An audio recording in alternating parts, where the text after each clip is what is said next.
Si la patria, se abre la sesión.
Nosotros teníamos la ilusión de que la DIPRES hubiera traído algún regalo para la región de Coquimbo, al menos a la región del Mérito. Pero ve el 3.000 millones.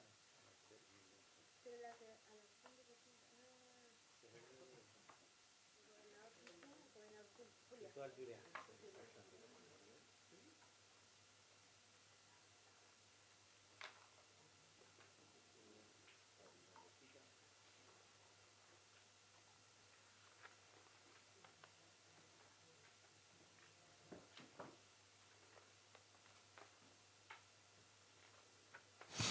Ya, muy bien, muy buenos días a todos.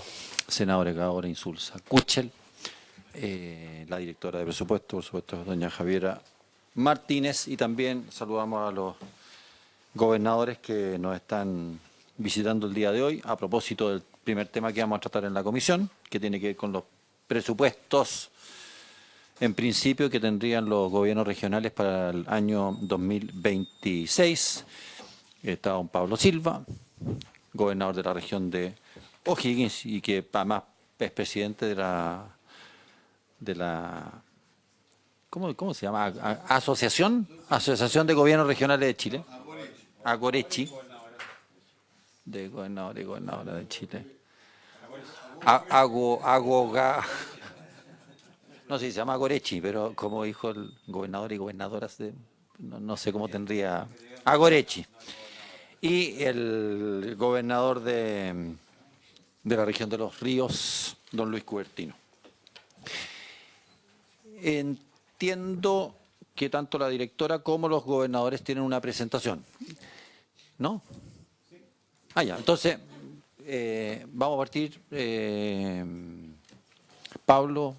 Va a partir Pablo Silva, presidente de Agorechi, con la presentación respecto de los presupuestos regionales para el 2026. Y después, por supuesto, le damos la palabra a la directora de presupuesto y después abrimos la palabra para los demás. Senador Insulza.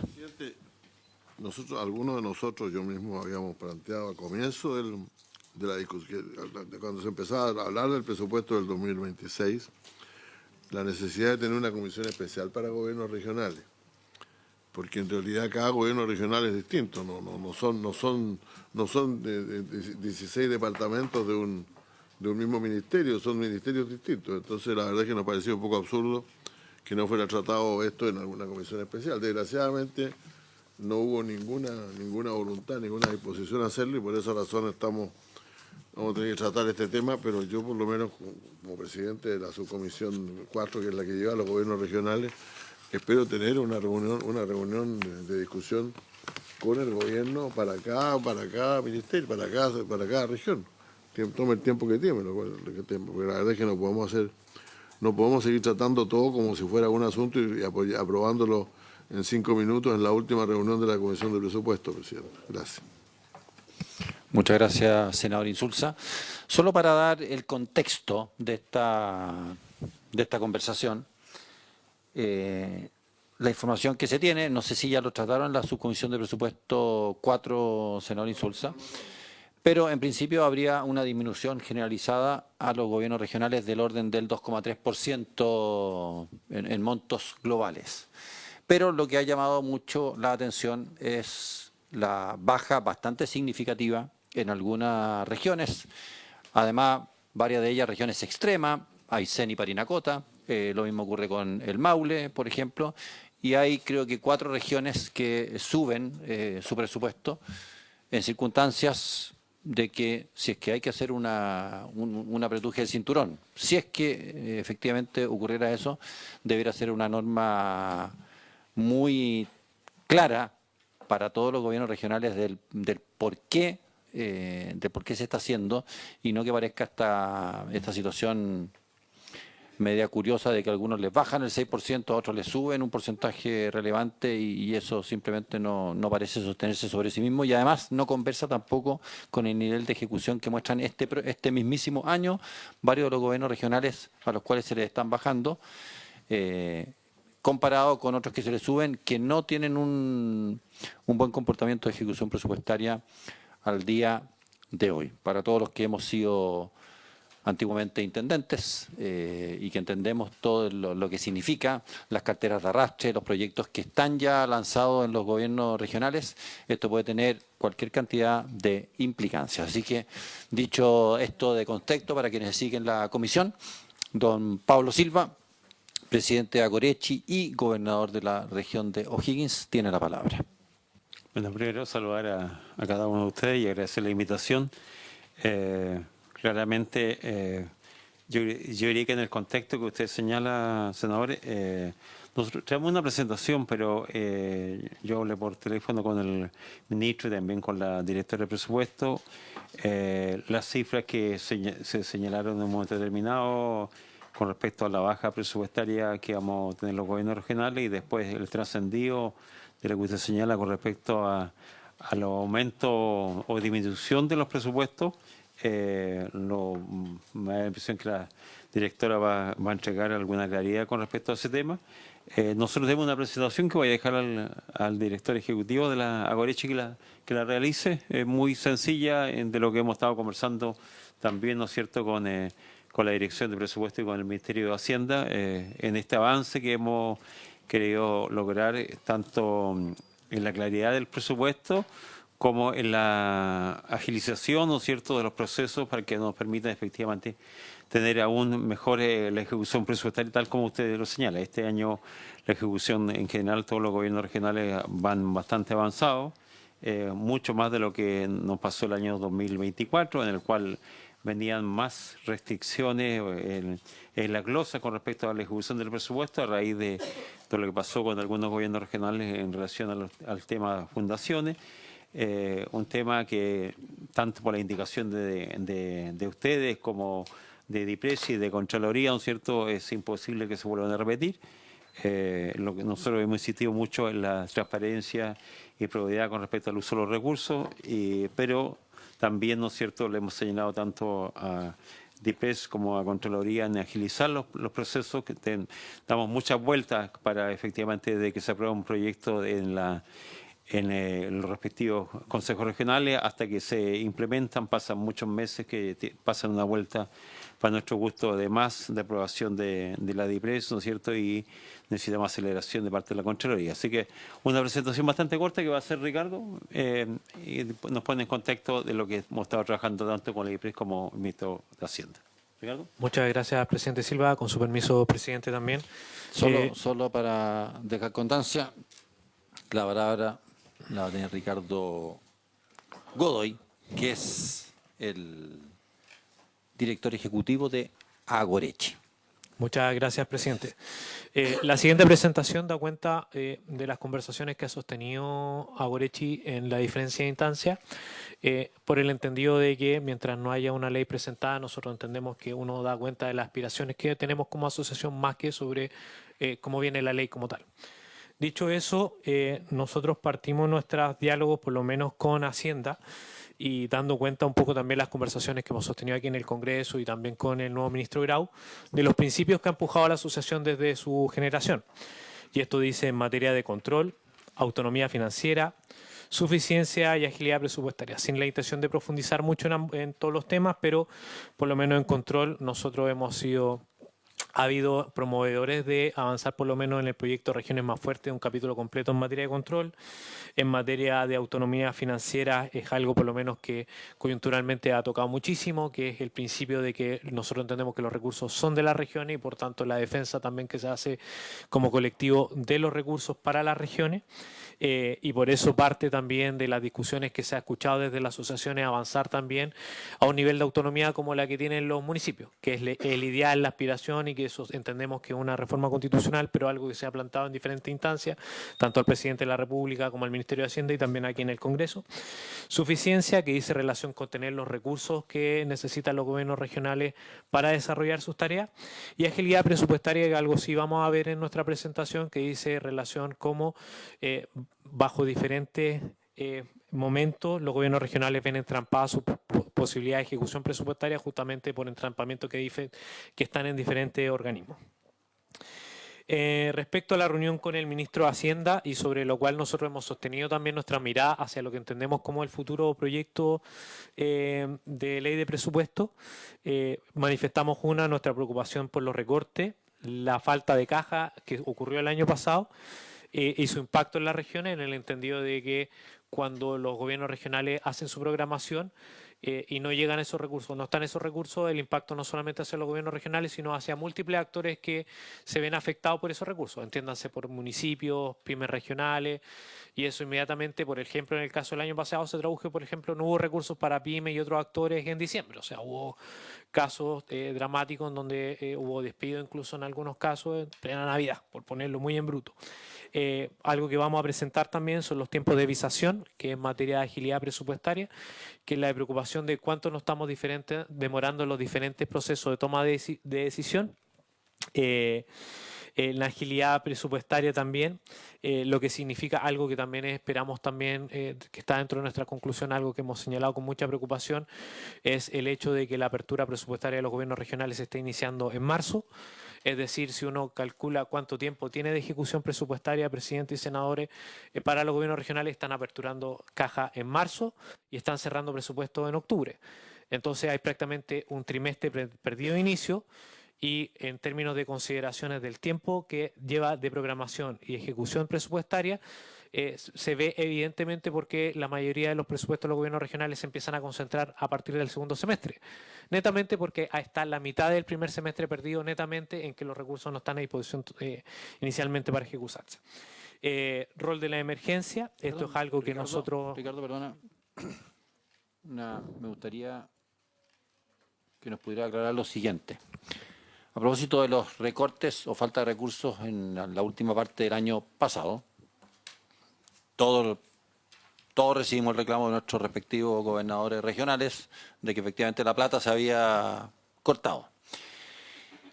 Quería entender qué es lo que pasó exactamente, porque en ese, y ya que hay dos gobernadores presentes, en octubre, noviembre, diciembre, para qué decir noviembre, diciembre, en general son gastos que ya están comprometidos, es decir, ya están en los hechos devengados. Y probablemente muchos de a quienes se les debía hacer el pago o a quienes se tenía que hacer los traspasos, habían recibido las facturas, el proveedor había pagado el IVA, en fin, hay toda una cadena de pagos que se interrumpe. Entonces, desde el punto de vista del presupuesto regional, no sé cómo se manejó ese devengo, porque tendría que haber quedado una ejecución, no sé, directora, cómo lo manejan ahí, pero de cosas que no sé si se facturaron o no se facturaron, pero en el hecho estaban absolutamente comprometidas y que se debía hacer el pago. Y no sé hasta cuándo le pagaron a esos proveedores o a esas instituciones se le hicieron los traspasos respecto a las obligaciones que estaban ya tenidas, si fue a contar de marzo, una vez que ya estaba el decreto cursado y tomado de razón por parte de la Contraloría de los presupuestos regionales.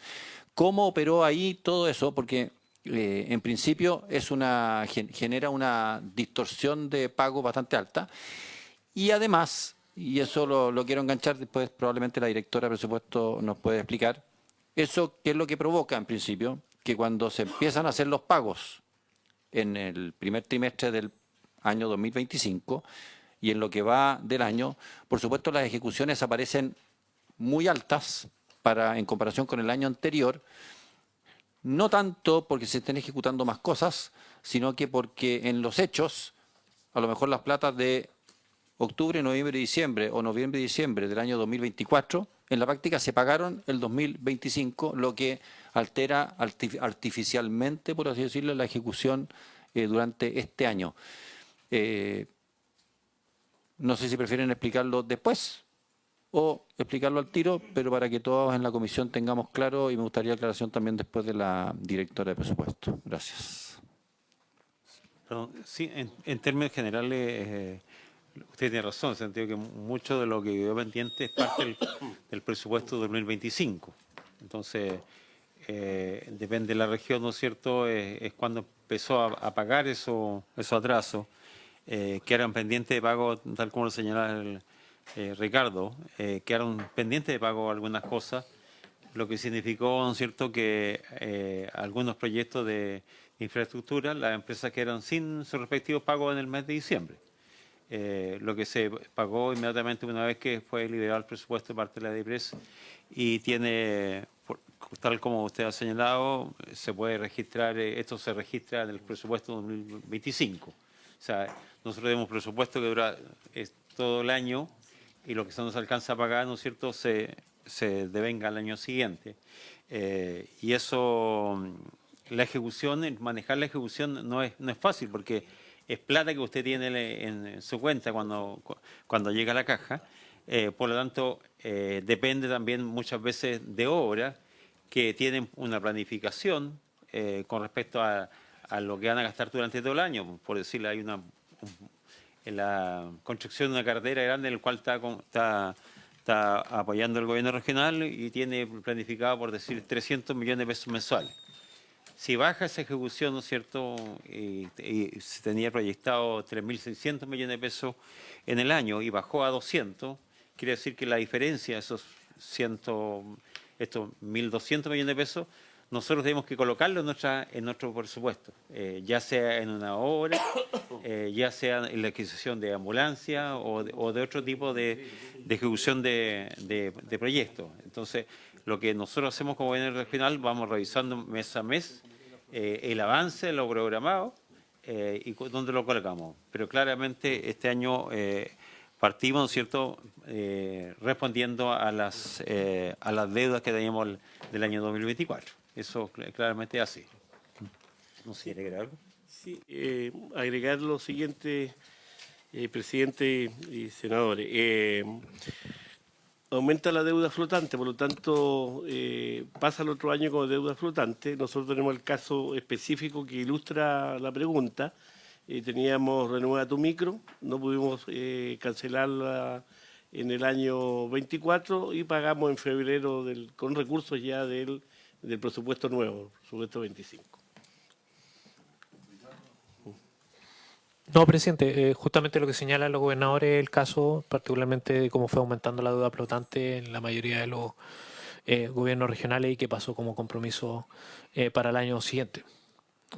Podríamos ejemplificarlo con muchos casos. Si la comisión lo desea, podemos pedirle antecedentes a varios gobiernos regionales del caso del año pasado, pero fueron múltiples, o sea, municipios y otros actores y otros proyectos que se vieron afectados.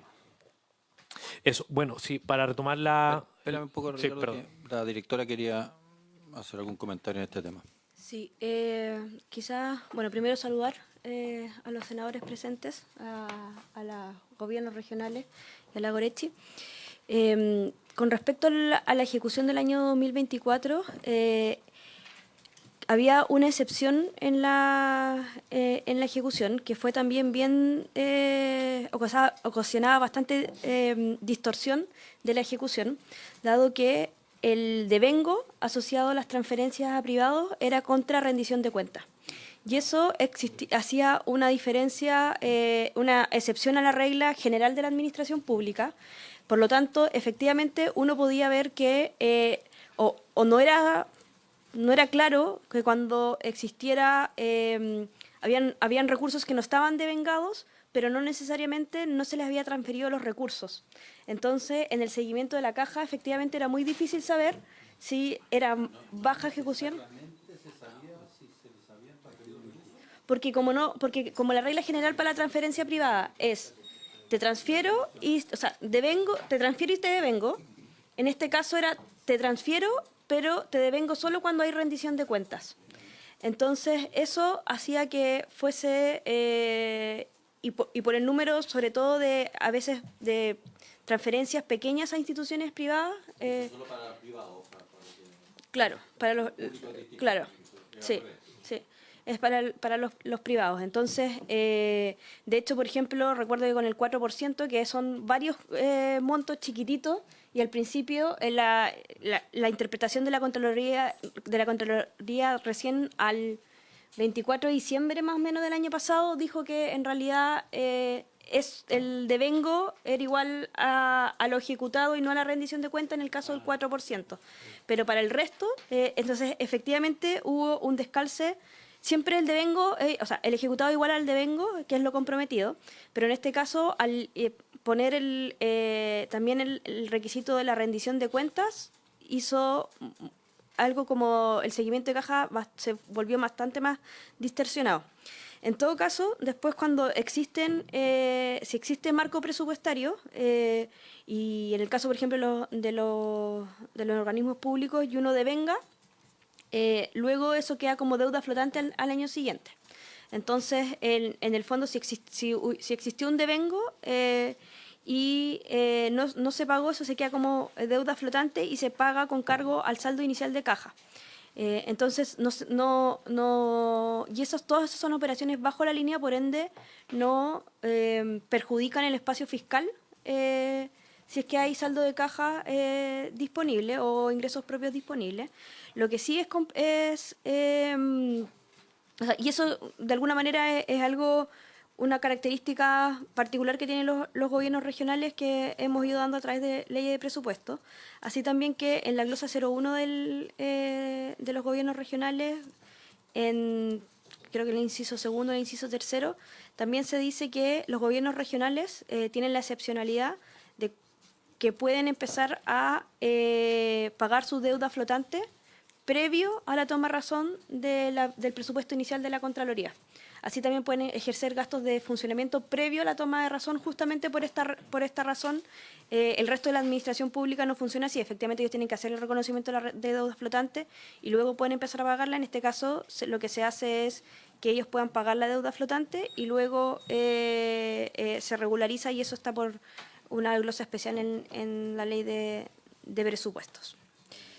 Eso, yo creo que mi evaluación por lo menos es que el año 2025 la caja y el presupuesto la caja y el presupuesto no tienen que hablar 100%, pero al menos conversan mejor que la distorsión que se nos produjo el año pasado.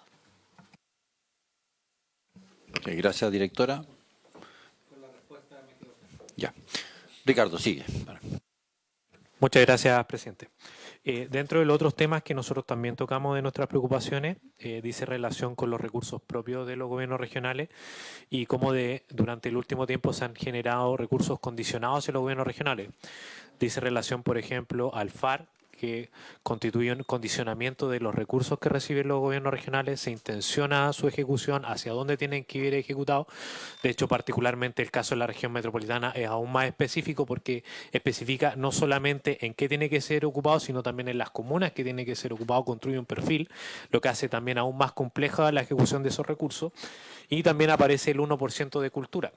Es decir, es la obligatoriedad de un 1% también destinado hacia una cartera en particular.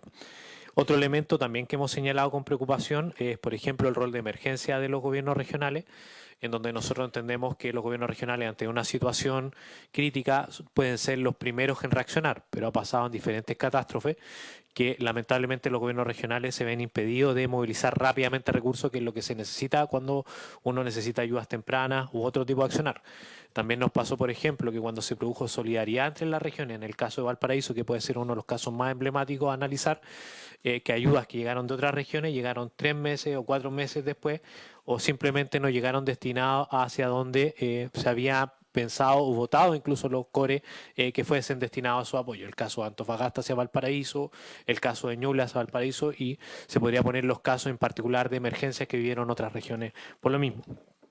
Si bien está especificado en la ley de presupuesto que pueden llegar de manera anticipada, es decir, anticiparse a catástrofe y de manera anticipada apoyar con ciertos recursos, pero no in situ, como pueden reaccionar de mejor manera los gobiernos regionales en emergencia.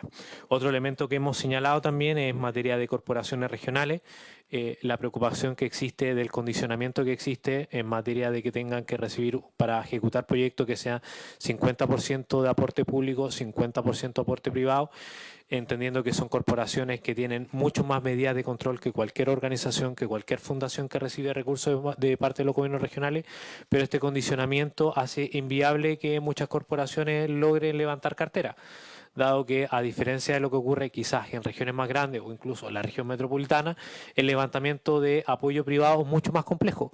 Entonces hace más difícil que por lo menos se levanten iniciativas dentro de los gobiernos regionales o dentro de las corporaciones regionales en realidad, y la posibilidad que buscamos es que se pueda mover ese guarismo del 50% que le permita a las corporaciones existir. Porque de otra manera lo que va a terminar pasando y lo que está pasando en los hechos es que los gobiernos regionales están empujando el cierre de las corporaciones porque no logran levantar cartera.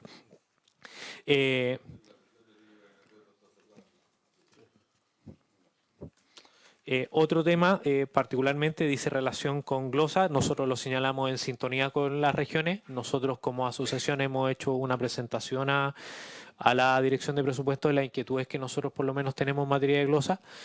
No hemos tenido un feedback, por tanto no nos vamos a referir en detalle. Entendemos que eso va a ser parte de la discusión después cuando se ingrese el proyecto. Pero más en la discusión más particular, por lo menos no entramos en esta presentación. Y evidentemente, dentro de todo lo que hemos señalado, en la preocupación por el desempleo es algo que se comparte con el ministro de Hacienda, y por lo mismo también creemos que a mayor agilidad presupuestaria los gobiernos regionales también pueden mover quizás la brújula de mejor manera en este sentido. Aquí nosotros, presidente, les dejamos también una tabla que es la que ilustra un poco los problemas que tenemos en materia de agilidad, es decir, presidente. Un segundito antes de pasar para allá.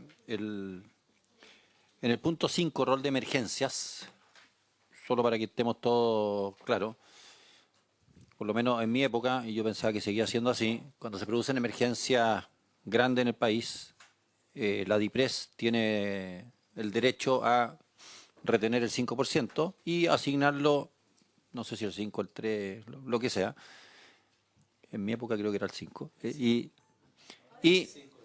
Ahora es el 3, se toma y se adjudica. O sea, no que se adjudique, se lleva, se deriva hacia donde se produjo la emergencia, sea nacional, sea regional, en fin. Ustedes ahí, y eso siempre operaba muy rápido, uno recibía una cartita nomás en que, oiga, donde decía 100, ahora dice 95 porque le quitamos el 5%. Pero lo que entiendo es que ustedes quieren una cosa distinta, que es decir, oye, si, no sé, si Los Ríos dice yo quiero ayudar a O'Higgins, ya que están los dos gobernadores acá, porque en O'Higgins hubo un problema grave en Peumo, de un incendio catastrófico, qué sé yo, y don Luis Cubertino dice yo quiero, independiente de la posibilidad del gobierno central del 3% hoy día, de decir no, si es que el core de Los Ríos está de acuerdo en poner X plata para ir en ayuda de O'Higgins, que lo pueda hacer. ¿Eso es lo que están planteando? ¿O tienen algún tipo de reparo a cómo está operando el mecanismo habitual de que es que la DIPRES retenga y derive fondos? Es distinto. O sea, parte también de eso, lo que pasó con Valparaíso, en los incendios hace un par de años. Pero como usted recordará cuando era intendente, usted decretaba, ¿no es cierto?, la emergencia y usted era el que colocaba la plata. Ahora, nosotros somos entes distintos. La emergencia la declara el delegado presidencial o delegada presidencial y nosotros no tenemos ninguna posibilidad de ayudar directamente. Este año, el año 2025, la Dirección de Presupuesto nos sacó el 3% de todos los gobiernos regionales, pero no tenemos la posibilidad, si hay una emergencia en la región, de ir rápidamente en esa emergencia. Recién estaba hablando en Aysén, ¿no es cierto? Claro. Así es. Que hay un problema de agua potable, no puede ir. En el caso, usted puso un muy buen ejemplo, en un incendio que hubo en Peumo, de una cuadra de locales comerciales, tampoco tuvimos la posibilidad de hacerlo más ágil. Sí. Sí. Entonces, lo que necesitamos es que efectivamente ese 3% lo pudiéramos usar en las emergencias regionales y con mayor agilidad, digamos. Sí, seguramente va a haber que tener el respaldo de la declaración de emergencia de parte de la autoridad competente, ya sea el delegado, ¿no es cierto?, presidencial o otra instancia que se haga, y nosotros poder ir en ayuda de esa comuna determinada, digamos. En el caso de Peumo podría haber sido por intermedio de Cercotec para los locales comerciales, y en algunos otros casos hay emergencias mucho más graves, ¿no es cierto?, que no estamos impedidos de colocar recursos directamente. Entonces, en eso necesitamos tener mayor agilidad, porque al final, cuando hacemos un compromiso de aporte, se demoran 10 meses en llegar los recursos ya donde están casi solucionados los temas, o duran 10 meses los comerciantes o la familia sin tener una solución real. Entonces, eso es lo que nosotros pedimos, que efectivamente en el tema de emergencia, tener la posibilidad de reaccionar mucho más rápido, ¿no es cierto?, con recursos para ir en ayuda de los que lo necesitan, en distintos tipos de emergencia. Eso. La calificación nuestra de emergencia es preventiva y por consiguiente cuando se produce una emergencia efectiva, por ejemplo, que es muy normal en nuestra región, que tiene que ver con los APR, se quema una bomba, el sistema está pensado para que ese APR tenga los suficientes recursos para comprar la bomba, pero normalmente no existe. Y eso significa que 100, 200, 300 o más familias quedan sin agua por un buen tiempo, y el Ministerio del Interior lo que coloca es camiones de aljibe y no soluciona el problema, así que sale más caro esa solución que la posibilidad de nosotros de comprar una bomba, ya sea vía municipal o vía directamente de ese APR para solucionar el problema. Así que estamos un poco amarrados de mano de la capacidad de poder atender porque está calificado como prevención de emergencia y no la solución propiamente tal. Muy bien, gracias. Pero había pedido la palabra primero el senador Kuchel y a continuación el senador Gaona, pero como el senador Gaona está de cumpleaños, va a tomar la palabra en primer lugar. No, presidente, que me preocupa un poco lo que ha dicho el señor gobernador de Los Ríos. Si una bomba se rompe o pasa algo, es la DOH la llamada inmediatamente a resolver el problema. Y la DOH tiene sus recursos para atender emergencias de situaciones de carácter preventivo. Estamos hablando de bombas que pueden costar, no sé, entre 2 y 5 millones de pesos, una cosa así. Es decir, es una cuestión de gasto normal que hace la DOH. Entonces, que además esa responsabilidad se la estén entregando a los gobiernos regionales, a mí no me parece oportuno, porque esto es propio de las tareas de la Dirección de Obras Hidráulicas, sino mejor que la Dirección de Obras Hidráulicas pase a depender en términos de competencias de los gobiernos regionales y que deje de depender del Ministerio de Obras Públicas. ¿No puedo grabar esa parte? No, me encantaría. Pero Sí. de verdad. ¿Puedo dar respuesta al senador? Lamentablemente, dentro de los instrumentos que tiene la DOH no considera emergencia, porque el diseño es que lo pueda solucionar directamente el APR. Ellos tienen conservación y mejoramiento y ampliación, demora como un proyecto nuevo. Por lo tanto, frente a la emergencia no tiene respuesta la DOH, en todo Chile. Sí, considera que efectivamente no tiene un ítem de emergencia la DOH. Normalmente son solucionados por los propios APR cuando tienen la capacidad. Normalmente eso depende de su tamaño, ¿cierto?, de su organización y capacidad de ahorro. o si no, algunas veces lo más chico al municipio, sí, depende, o hasta que lo logran juntar la plata y lo solucionan más adelante. Pero tengo la impresión que en la DOH no existe ese ítem, y si existiera sería el ideal, porque eso es lo responsable. Pero uno de los pequeños temas, digamos, que de emergencia, tenemos incendios, inundaciones. Que vemos todos los días. O sea, distintas catástrofes naturales que no podemos llegar inmediatamente, sino apoyar anímicamente y en algunos casos necesito solicitarle traspaso de recursos a distintos organismos que demoran entre 6 meses y algunas veces un año. Yo tuve una emergencia hace un par de años atrás de sequía, de apoyar a los regantes que estaban en la cola, por decirlo, y eso compramos agua a Convento Viejo por intermedio del Ministerio de Agricultura y demoró un año en pagarse, digamos. Los agricultores solucionó rápidamente en la situación del agua, pero el pago demoró casi un año el Ministerio de Agricultura. Pero no funciona, la emergencia no funciona como nosotros quisiéramos, y son frecuentes en todas las regiones. Distintas, para nosotros incendios, inundaciones, en el norte serán otro tipo de emergencias. Como decimos al principio, todas las regiones somos completamente distintas, tenemos distintas necesidades, pero por lo tanto se necesita manejar regionalmente esos recursos para una mayor agilidad.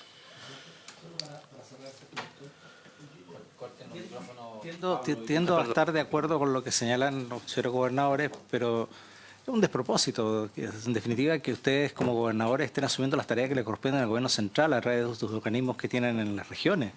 Sino, ¿para qué están esos organismos dependiendo del nivel central, cuando al final los problemas, sobre todo, los resuelven las gobernaciones regionales?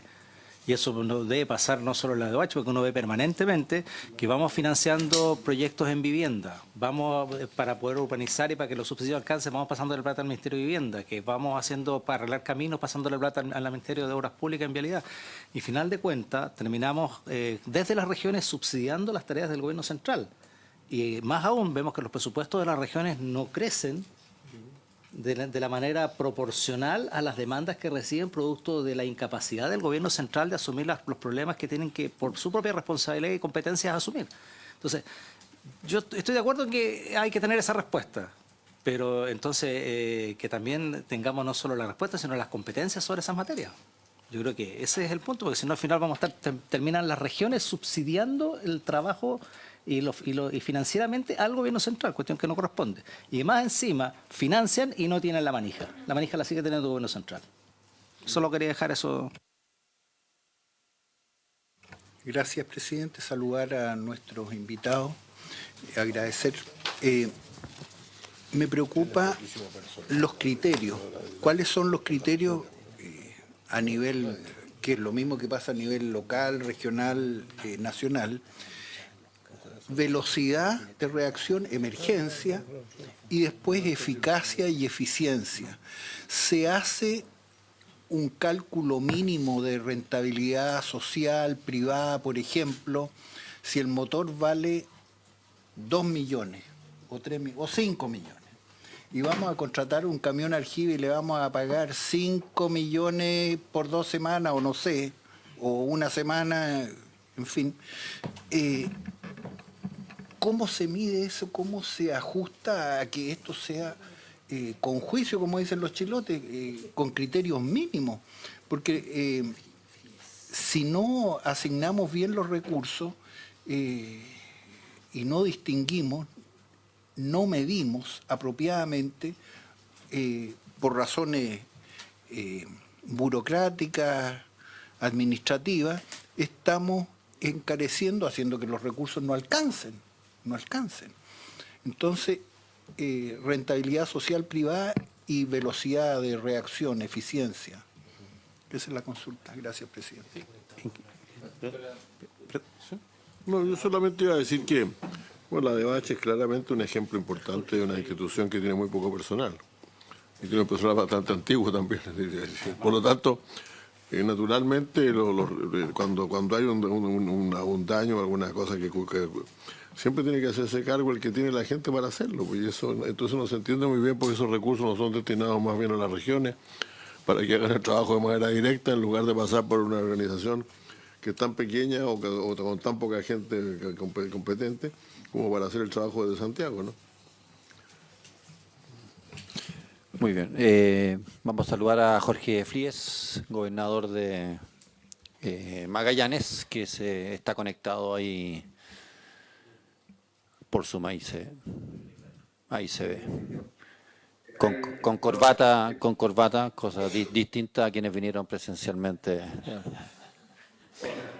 Gracias, presidente. A través suyo saludar a las senadoras y senadores que nos acompañan en la comisión y también a la directiva de Agorechi. Excusen un poco, tuvimos problemas de conectividad acá en el extremo sur y le agradezco sinceramente, tal como se lo ha contado el presidente y el secretario ejecutivo de Agorechi.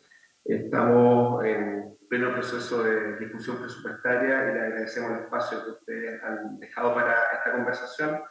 Me dice por interno Ricardo Godoy, que es secretario ejecutivo de Agorechi, que pueda profundizar, entiendo, en emergencia. No quiero repetirme porque no escuché los temas previos, pero solamente, presidente, contarle ahí a los senadores y senadoras a través suyo que ustedes en cada una de sus regiones han vivido emergencia.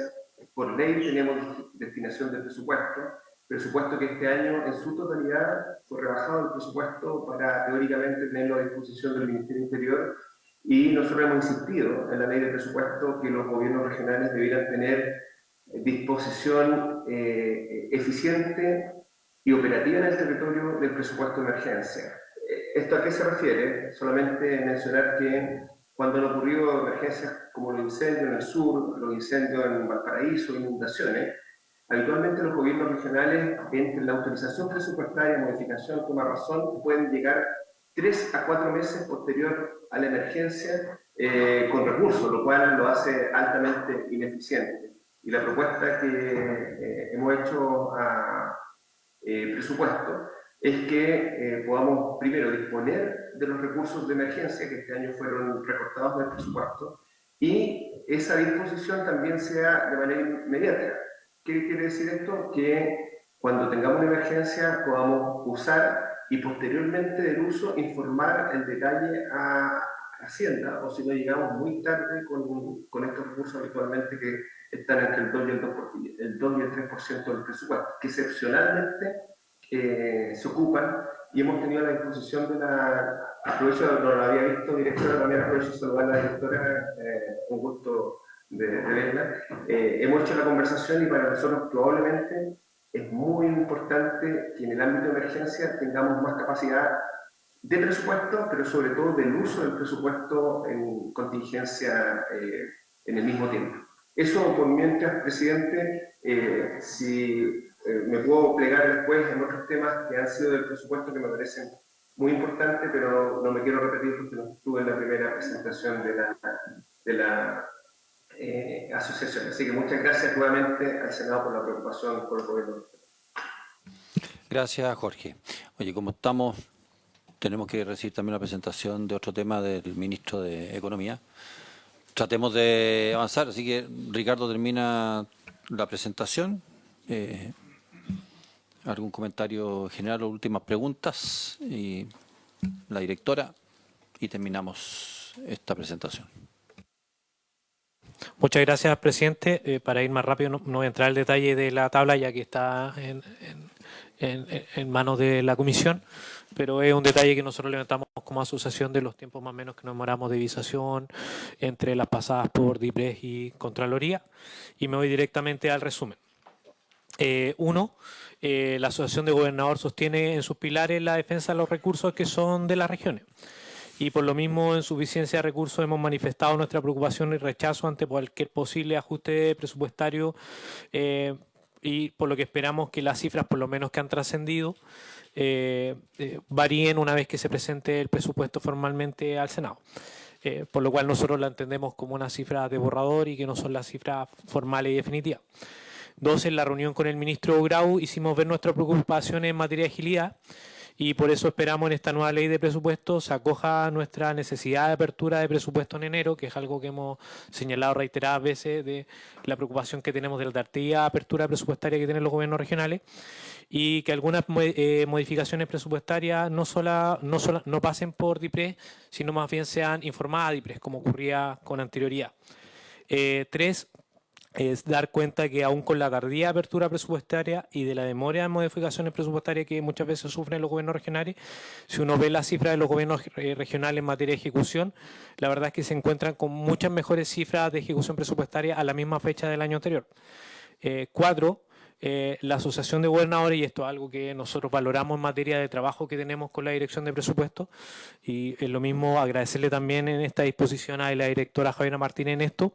La Asociación de Gobernadores hizo entrega a DIPRES de su propuesta de modificaciones de glosa para esta ley de presupuesto. Nosotros estamos a la espera de respuesta para ver finalmente qué fue acogido y no acogido en nuestra presentación. Pero como ya se señaló, en ellas destacan, entre otras materias, el rol de emergencias que profundizó el gobernador Flie y la preocupación que ya manifestamos en materia del rol de las corporaciones regionales. Finalmente, los dos últimos puntos es que nosotros estamos convencidos que en un buen trabajo con el Senado y con la Cámara de Diputados podemos avanzar en una mejor ley de presupuesto tal como fue el año pasado.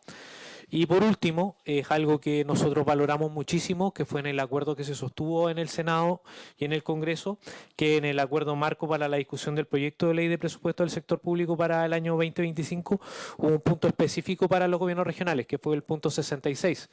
Que, si me permite leerlo, presidente, dice que se establece el compromiso de realizar una reunión tripartita entre la Dirección de Presupuestos, Contraloría General de la República y la Asociación de Gobernadores y Gobernadores de Chile, Agorechi, antes del 31 de marzo del año 2025, con el objetivo de revisar la interpretación de glosas contenidas en el presupuesto de la partida 31 de financiamiento de los gobiernos regionales, y de esa forma homogeneizar criterios aplicados por las distintas Contralorías regionales responsables de la revisión y toma de razón de las resoluciones elaboradas por los gobiernos regionales. Esta mesa se realizó, presidente y senadores y senadoras, con mucho éxito este año. Una mesa inédita que nos permitió justamente subsanar algo que nos estaba pasando, que teníamos por un lado alguien que nos decía hagan esto y por el otro lado otro actor que nos decía esto no se puede.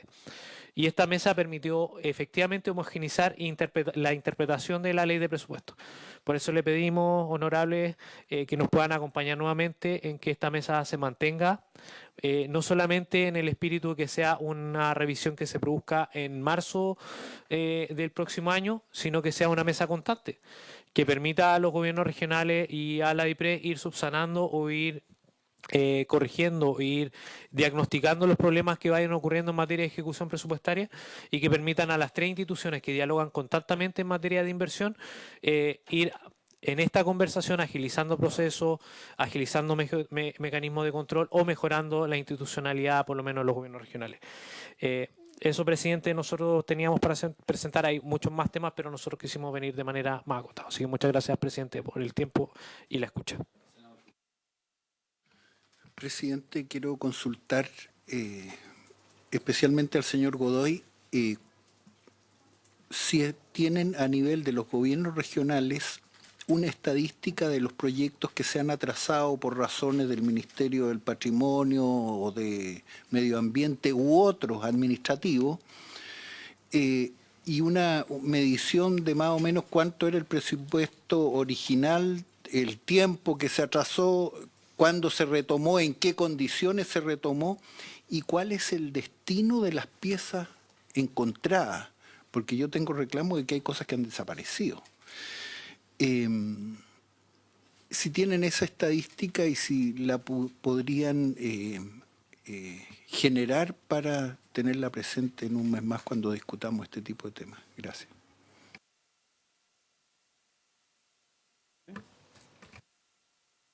Sí, presidente, quisiera consultarle a la directora de presupuesto a propósito de lo que han planteado los gobernadores.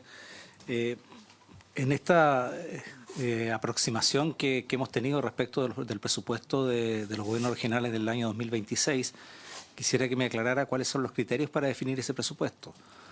¿En base a qué? ¿Cuáles son los fundamentos para determinar que una región sube y otra región baja? ¿Cuáles son los fundamentos para ello? Y también me gustaría si esos fundamentos están basados o no en la calidad del gasto, en términos de su eficacia y su eficiencia, porque una cosa es cumplir con el presupuesto que se tiene asignado y otra es cómo se gasta. Y en ese sentido también quisiera tener claridad de cuáles son los indicadores de gestión que mide la Dirección de Presupuesto respecto a las regiones o los gobiernos regionales, porque me imagino que no es lo mismo cuando se invierte en infraestructura para el desarrollo, cuando se invierte en infraestructura o en fomento al empleo, cuando se invierte en activos no financieros por la circular 33, cuando se hacen transferencias consolidadas, porque también tenemos la costumbre de que muchos gobiernos regionales, para poder cumplir con la ejecución presupuestaria, gastan en los últimos 3 o 4 meses y transfieren muchos dinero a la subdere para que se haga el programa de mejoramiento urbano y una serie de otras cosas. Y también las transferencias consolidadas que tienen que ver con los traspasos al sector público, en este caso lo que acabo de decir, y también las transferencias que se hacen a las corporaciones y al sector privado también. Entonces, en el fondo, la calidad del gasto, cómo lo miden, si esos son criterios que se usan para después definir el presupuesto del año siguiente. Quisiera un poquito que nos ilustrara estas cifras que se han mostrado respecto al presupuesto que tienen las regiones, cómo lo define y lo fundamenta la Dirección de Presupuesto, presidente. Eso. Gracias. Le damos la palabra y vas para... Presidente, ¿cuál fue el criterio que se usó para este estudio que al parecer disminuye a algunas regiones y favorece a otras? Sí, porque realmente cada región, repito, como lo decía al comienzo, es muy distinta y las cosas que ocurren en cada una de ellas realmente no necesariamente responden a los mismos fenómenos. Entonces, no era un problema de buen gasto respecto de mal gasto, ¿no? Entonces, saber si vamos a contar con una explicación acerca de por qué algunas regiones fueron una vez más castigadas y otras veces fueron favorecidas, otras van a ser favorecidas. Gracias. Gracias, senador Insulza. Sí, para el contexto, directora, lo han explicado muy bien los senadores que me antecedieron, pero quiero sumarle un pero a la sopa. Justo las 4 regiones que, por esas raras coincidencias de la vida, las 4 regiones que más bajan el presupuesto son dirigidas por gobernadores de oposición. No quiero llegar a pensar que eso fue un criterio político y no estrictamente técnico el que se usó, sobre todo además cuando 2 de ellas no solamente son de oposición, sino que son zonas extremas, como Arica y como Aysén. Y si le quiero quitar el sesgo político a esto, la 5ª región que más disminución tiene es Ñuble, que también eso es oficialista, pero es la que mejor ejecución de gasto tiene. Maule, que es la 2ª que más se le baja, tiene el 2º mejor nivel de ejecución presupuestaria este año. Entonces, yo sé que esto va a ser un tema álgido en la subcomisión 4 y, por supuesto, cuando ya entremos propiamente en la ejecución presupuestaria en la discusión del presupuesto propiamente tal, este va a ser un tema donde todos los ojos van a estar puestos. Entonces, directora, con preocupaciones políticas y técnicas, queremos una pequeña explicación para preparar esta discusión como corresponde. Muchas gracias, senador. A ver, voy a ir por orden de las distintas preguntas, empezando por la discusión sobre los montos. Los montos y la información que nosotros hemos dado a conocer a los gobiernos regionales, el monto agregado para la partida presupuestaria del próximo año de los gobiernos regionales. ¿En qué se basa o cómo se calcula las variaciones que podría tener cada uno de los gobiernos regionales? Esas variaciones, hoy día estamos trabajando en ellas, entonces efectivamente se va a conocer la disposición final cuando ingrese la ley de presupuesto y va a ser el Congreso quien primero conozca esas disposiciones finales. Lo que uno observa por cada uno de los gobiernos regionales, o lo que se va a observar es primero que existe una rebaja que es la rebaja que hicimos en enero de este año. Si bien se recuerdan, se hizo una rebaja bien generalizada a distintos organismos públicos de los 600 millones de dólares que tiene un foco permanente. Luego, los gobiernos regionales tienen como financiamiento el FNDR, el FAR, el Fondo del Royalty, ingresos propios, una transferencia que viene desde el Ministerio de Cultura, el Fondo de Equidad Interregional. El FAR, el FNDR, perdón, el FAR y el del royalty, se reparten los recursos en función del algoritmo que tiene el FNDR.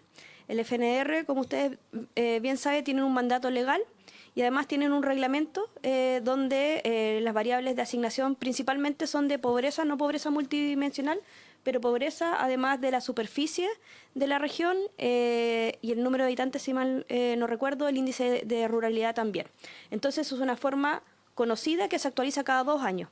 O sea, hay algunos gobiernos regionales que pueden aumentar o disminuir su presupuesto según el polinomio antes había dicho algoritmo, en realidad es polinomio, del FNDR. Entonces, eso es una primera, y esa fórmula aplica también para el FAR y para el fondo del royalty. Y con esos 3 fondos ya prácticamente el 60, 70, 80% del presupuesto.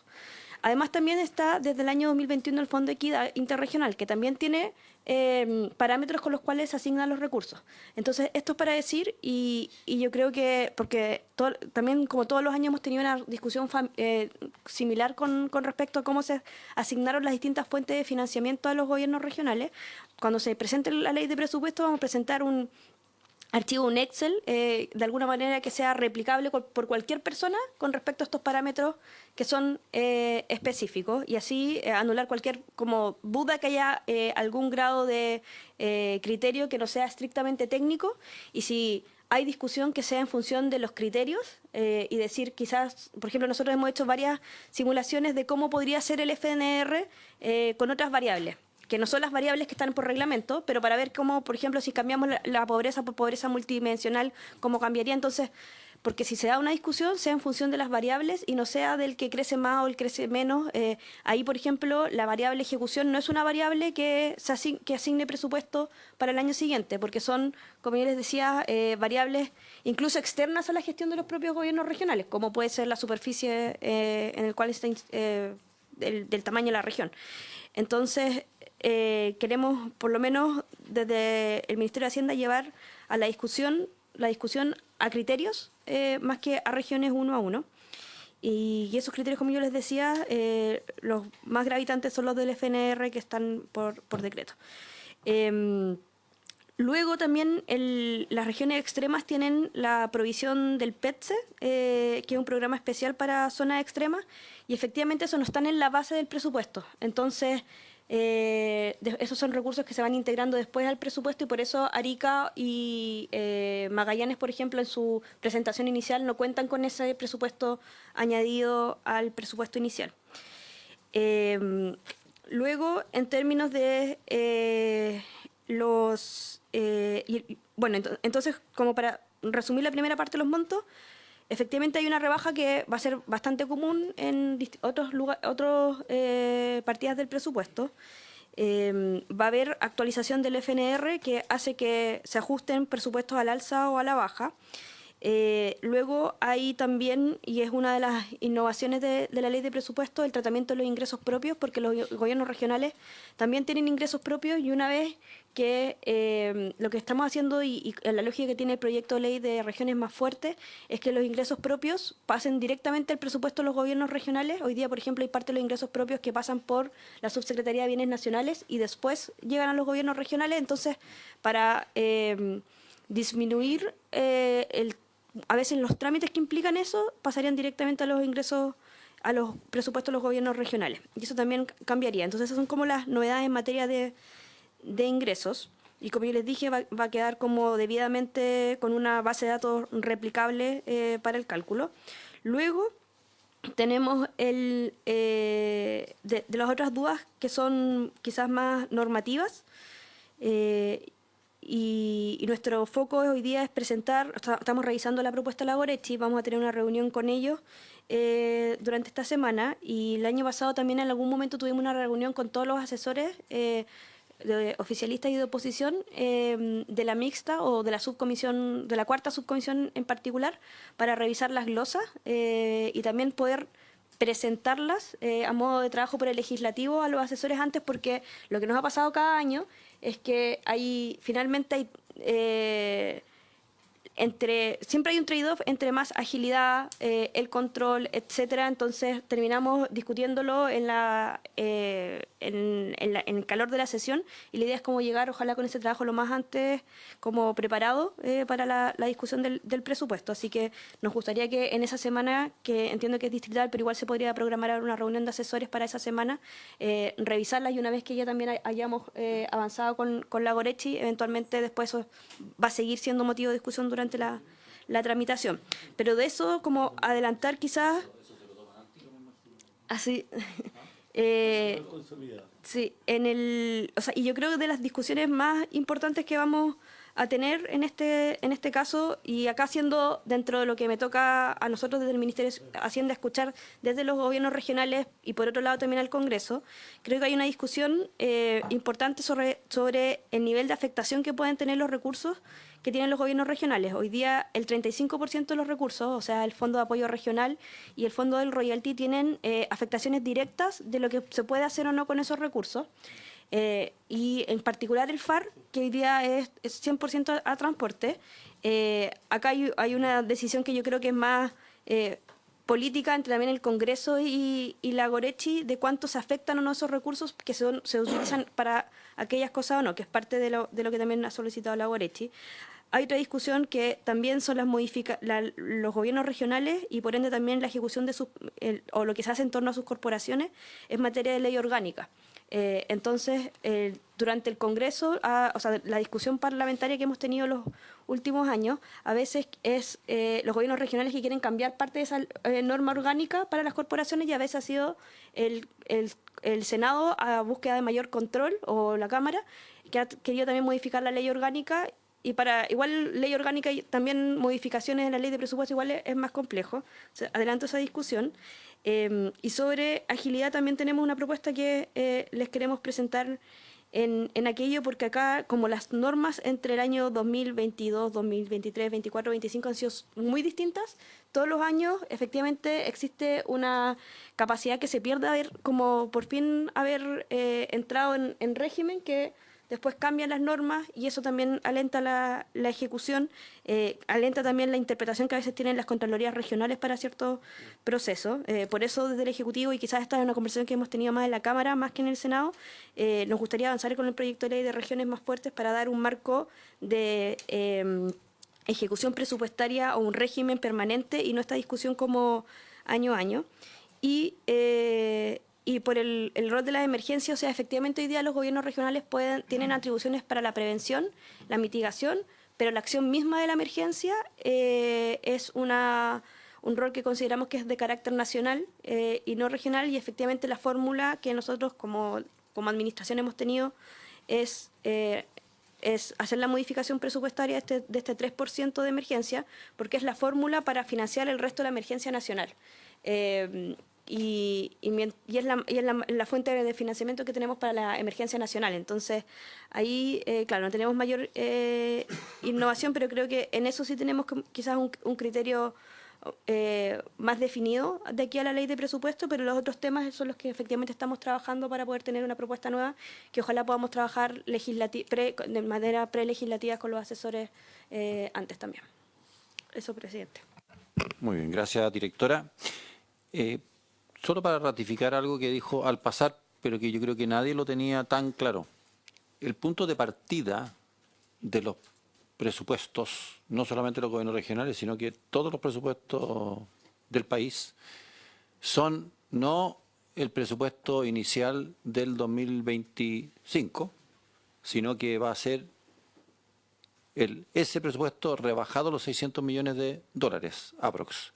Y esa es la nueva, por así decirlo, la nueva línea base sobre la cual se construye de aquí para adelante. Así lo entiende el gobierno, para que todos lo tengamos claro. Sí, pero esto porque...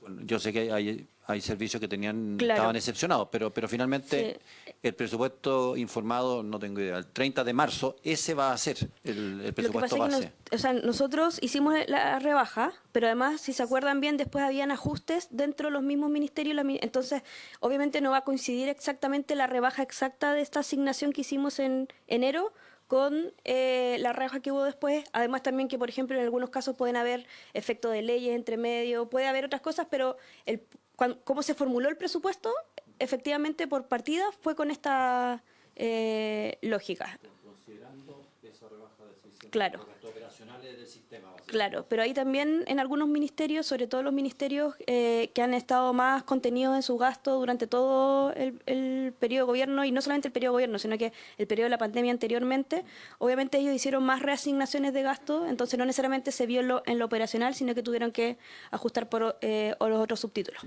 Pero no, para que no vayan a pensar que va a ser 1 a 1, pero en términos generales de partida, sí.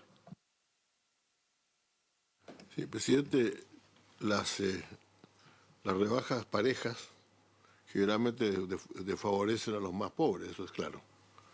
En mi región, aquí generalmente todo cuando van mucha gente de Santiago, se habla de la puerta norte de Chile, etcétera, otro montón de cosas. Ahora, si la van a mirar por ruralidad, en la comuna de General Lagos quedan menos de 1000 habitantes, porque no tienen luz, porque no tienen escuela, porque no tienen salud, porque no tienen absolutamente nada. Pero es muy bonito hablar de las puertas norte, de hablar de las comunas pobres, de las regiones pobres, y después aplicarle criterios que realmente aumentan esa pobreza. Por lo tanto, sí, efectivamente, esta va a ser un año de mucha discusión sobre este tema, presidente. Yo no creo mucho en las rebajas parejas que siempre terminan favoreciendo al centro. Muchas gracias. De acuerdo a lo que usted señala, directora, no hay indicadores de calidad del gasto para poder asignar presupuesto. En términos de calidad del gasto, cuando habla de eficacia, eficiencia, no es un criterio entonces, no digo que tenga que ser, no existe ese criterio, digamos. Hoy día no existe ese criterio, lo único que existe es el 5% de eficiencia que tiene desde la Subdere y que se va integrando durante el año de los gobiernos regionales, que a nuestro juicio, y también vamos a traer una propuesta en aquello, es un presupuesto que se le mide eficiencia a los gobiernos regionales, pero otra vez de factores que no dependen de ellos, como por ejemplo mejorar la asistencia en educación, que es algo que no es propio de los gobiernos regionales, o es como un caso extremo, pero en el fondo quizás tenía más sentido toda vez que el gobierno regional era parte de la administración central, pero ahora que además son autoridades electas con su propio programa de gobierno y sus atribuciones no son las por las que se mide, eso también vamos a traer una propuesta. Claro, lo que uno esperaría es que hubiera una especie de balance scorecard de cada una de las regiones, indicadores de gestión de la calidad del gasto y todo eso, porque en definitiva premiar a las regiones que están haciendo un gasto eficiente y eficaz porque es muy fácil cumplir la ejecución presupuestaria con solo transferencias.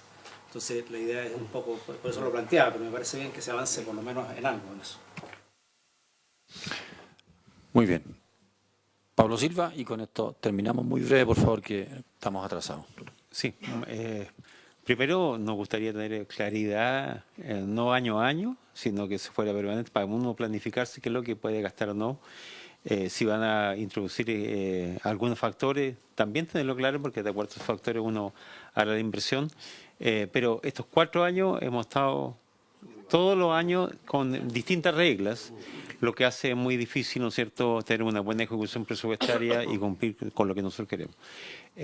Nos preocupa que si los montos establecidos, ¿no es cierto?, son el 5% de rebaja, más este 2,3% o otro que se busca, porque cada vez vamos reduciendo, porque ni siquiera está contemplado el tema del IPC, sino cada vez vamos bajando más la inversión en cada una de las regiones.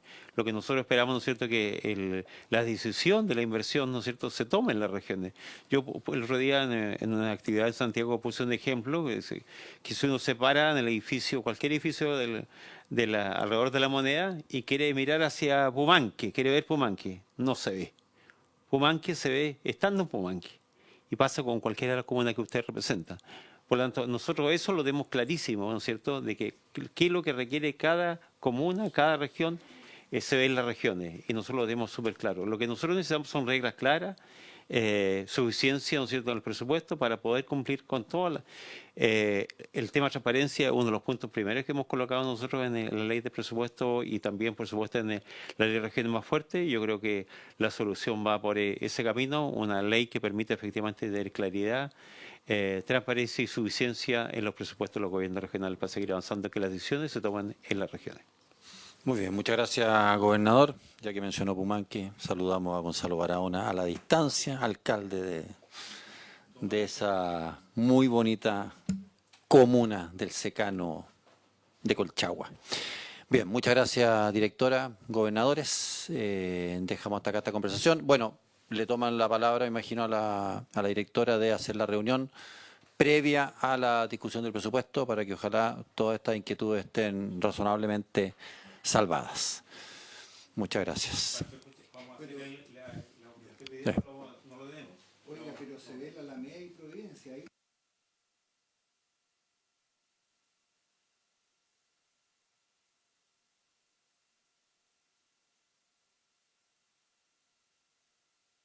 Hay que estar ahí.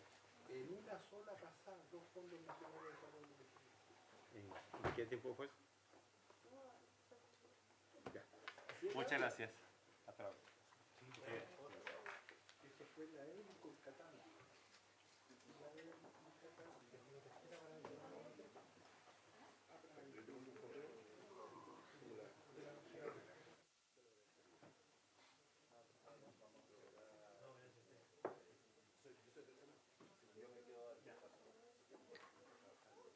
Muchas gracias. Salga todo bien.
Bueno, damos la bienvenida al ministro de Economía, Álvaro García, a la subsecretaria del mismo ministerio de Economía y de Empresas Menores, doña Javiera Petersen, y vamos a revisar, yo sé que esto se hizo meses atrás, pero dado que pasó mucho tiempo, una representación del proyecto de AFIDE, que es la Agencia de Financiamiento e Inversión para el Desarrollo. Así es que, como estamos con los tiempos cortos, le pido, vamos a prorrogar esta sesión unos 15, 20 minutos para poder escuchar tranquilamente toda la exposición. No los vamos, ya estamos conscientes de que la sesión pasada no alcanzaron a exponer, así que háganlo con toda tranquilidad y los senadores, por supuesto, todas las preguntas que quieran hacer. Presidente, solo que yo me voy a retirar a las 2:30 un poquito más, Sí, porque pero- tengo Comisión de Medio Ambiente y estamos votando. Ya, Estamos votando ese 10 para la 1, el senador Kuchel nos va a acompañar, que está soportando, así que vamos a tener quórum durante toda la exposición. Ministro García, tiene la palabra. Muchas gracias, me alegro de que se prorrogue la sesión. Voy a ser muy breve y dejarle... Muy bien. Yo solo quiero subrayar un par de puntos. La subsecretaria va a hacer la presentación del proyecto. Este proyecto busca atender un problema fundamental en la economía chilena, cuál es aumentar la productividad. Los estudios indican que la razón por la cual Chile tiene la productividad estancada desde hace ya demasiado tiempo es por la baja inversión en innovación y cambio tecnológico. Y el proyecto busca apuntar a resolver precisamente ese problema, duplicando la cantidad de recursos que hoy fundamentalmente el Estado invierte con recursos del sector privado que complementarían la acción de esta nueva agencia, que además fortalece muy significativamente su regulación respecto de la tarea que hoy realiza Corfo. Por lo tanto, tendríamos más recursos y mejor resguardados que en el pasado. dejo a la subsecretaria para que haga la presentación. Muchas gracias, presidente. Por su intermedio, saludar también a los señores senadores. Pasemos a la siguiente diapositiva, que da cuenta de cómo vamos a mostrar la presentación, y me voy de lleno a los antecedentes que, como bien mencionaba el ministro, representan muy bien cuáles son los objetivos de este proyecto de ley. Nosotros sabemos que existe un desafío de retomar el crecimiento de la productividad, y si bien ha habido harta discusión sobre cuáles son efectivamente los motores que nos permitirían hacer esto, uno de los consensos es que el crecimiento de la productividad está íntimamente relacionado con el desafío de poder incorporar más innovación y más desarrollo tecnológico en todas las tareas productivas. Ese es un hecho que nosotros lo vemos en todos los países que nosotros queremos efectivamente alcanzar en materia de productividad. En el gráfico que ustedes ven acá, se muestra la evolución de la productividad y la descomposición de los distintos determinantes mediante una metodología que permite efectivamente el poder descomponer el crecimiento de la productividad con datos del INE, del Banco Central y de la Comisión Nacional de Productividad. Y acá lo relevante es que se puede identificar que la inversión en nuevas tecnologías y por tanto la absorción de nuevas tecnologías fue el principal determinante del crecimiento de la productividad medida a través de la productividad total de factores en los quinquenios que van desde el periodo 2001 al 2015. Y cuando este factor desaparece, es cuando también va desapareciendo el crecimiento de la productividad. Y esto, por lo tanto, muestra también cómo las ineficiencias de la economía han llevado además... Perdón. ¿Cuándo desaparece qué factor? Cuando desaparece el factor de absorción tecnológica. Entonces, ese factor, cuando desaparece de los componentes que van creando finalmente, exactamente, se va descomponiendo también esto. Que finalmente nos va diciendo que la acumulación de factores tiene un máximo para que nosotros podamos realmente aumentar el dinamismo de nuestra economía a través del aumento finalmente de la frontera de posibilidades de producción, que es finalmente otra forma de medir el PIB tendencial. Sí. ¿Y ese factor se va a recuperar con este proyecto? Justamente. Eso es lo que nosotros hacemos, y es por eso es que yo quería... ¿Se puede aislar el efecto? Se puede aislar el efecto. Es una de las metodologías que se ha ido utilizando en el último tiempo para ver cuáles son realmente los componentes que están más asociados al crecimiento de la productividad. Esto no solamente ha ocurrido en nuestro país, sino que, como sabemos, es un fenómeno mundial. Y es por eso también que, como vamos a ir a ver más adelante, hay instituciones específicas en otros países del mundo que están orientadas a generar instrumentos, particularmente de financiamiento, para que las empresas puedan hacer más proyectos de inversión en desarrollo tecnológico y en innovación. Por ejemplo, exactamente. Startups. Sí. Presidente, voy a seguir con esto, justamente a propósito de las preguntas que hacían los senadores, que está bien documentado que la principal razón que tienen las empresas para no gastar más en innovación y desarrollo tecnológico son las brechas de acceso a financiamiento. O sea, y esto es importante porque finalmente hacer una inversión en desarrollo tecnológico e innovación sabemos que es rentable para las empresas en un periodo de mediano y largo plazo, y por lo tanto hay que ver de qué manera se financia ese proyecto de inversión. Y esto es relevante porque, si pasamos a la siguiente diapositiva, vemos que esto es un fenómeno que no solamente ocurre en nuestro país, sino que ha ocurrido en el resto de los países. De hecho, acá nosotros mostramos algunas de las instituciones de financiamiento para el desarrollo en el mundo que han sido motivo de harta inspiración para el diseño que nosotros estamos planteando. Tenemos, por un lado, instituciones que se fueron creando en la última década, que tienen, por supuesto, este objetivo de poder enfrentar aquellas brechas tecnológicas que tienen sus países en particular. Acá el caso de Francia o el caso de Portugal son buenos ejemplos, pero también instituciones de financiamiento para el desarrollo que fueron creadas hace mucho tiempo, pero a propósito que los países como Alemania van cambiando cuáles son sus desafíos económicos, les fueron cambiando los mandatos para que estas instituciones se pudieran realmente enfocar en aquellos instrumentos de financiamiento que hicieran que las empresas pudieran acceder a mejores condiciones para los proyectos de innovación. Dado eso, el principal objetivo de este proyecto desde... Una pregunta quizás lateral. En Chile, que vi a propósito de la lámina anterior, muchos países usan el instrumento más que una agencia, usan la figura que existió en Chile hasta el año 83, hasta la intervención bancaria de los bancos de fomento. Los mayores de edad se acordarán que existía, creo que dos: el BUF, el Banco Unido de Fomento, y el BHF, puede ser el Banco Hipotecario, no, el Banco no sé qué de Fomento. ¿Hipotecario de fomento se llama? Recuerdo que sí. Ya. Sí. Yo recuerdo lo mismo. Ya. No quería mencionar a nadie en particular, pero existían esos bancos de fomento que no sé si estaban en esa época quizás no están tan orientados a tecnología, Exactamente. pero mi pregunta es, ¿se analizó la posibilidad legal de volver a permitir la existencia de bancos de fomento o no por ahora es perfectamente conversable, solo así como una acotación al margen? Gracias, presidente. Efectivamente, algo que ocurría en décadas anteriores es que los países normalmente tenían bancos de fomento o bancos de desarrollo para perseguir distintos objetivos en la economía. Entonces, habían países que, por ejemplo, tenían un banco de fomento agrario, más un banco de fomento para la exportación, en fin. Y lo que hoy día marca la tendencia es que finalmente el sistema financiero, como vamos a ver más adelante, ha permitido una regulación que ha hecho que exista una mayor incorporación financiera de sectores que antes eran tradicionalmente excluidos.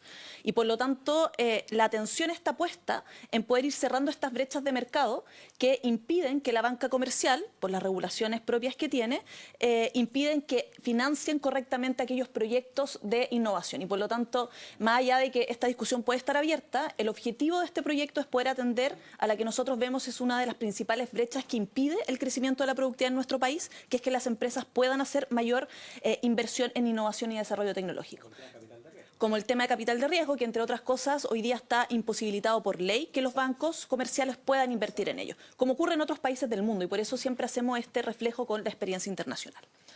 Bueno, entonces, como yo les decía, por su intermedio, presidente, es que el objetivo de este proyecto es, desde la creación de AFIDE, es poder ampliar la variedad y la escala de los instrumentos financieros para que las empresas de todos los tamaños puedan hacer inversiones en innovación y desarrollo tecnológico.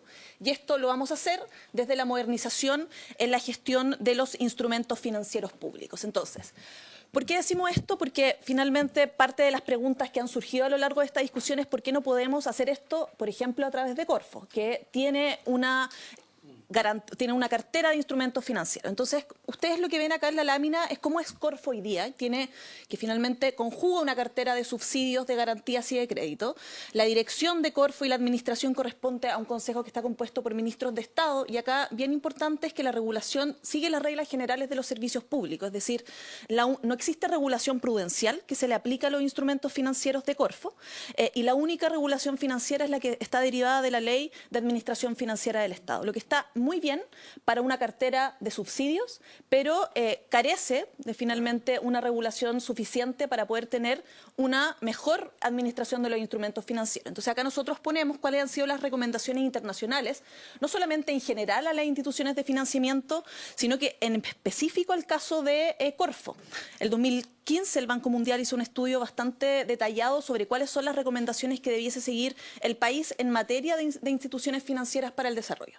Operar como empresas del sector financiero y no como servicio público, ser reguladas y supervisadas por el supervisor bancario y tener una regulación financiera lo más cercana a lo que tienen hoy día los bancos. Entonces, ¿qué es lo que nosotros queremos hacer? Ustedes siguen viendo cómo es Corfo hoy, pero en la parte de la derecha de esta diapositiva ven finalmente qué es lo que nosotros logramos con la creación de AFIDE. Es separar la parte financiera de Corfo y alojarla en una institución que va a tener un directorio independiente y especializado, va a tener una regulación prudencial, va a estar supervisada por la CMF y además va a estar regulada como sociedad anónima, que finalmente son seguir todas las recomendaciones que nosotros se nos han hecho a propósito de los instrumentos financieros públicos.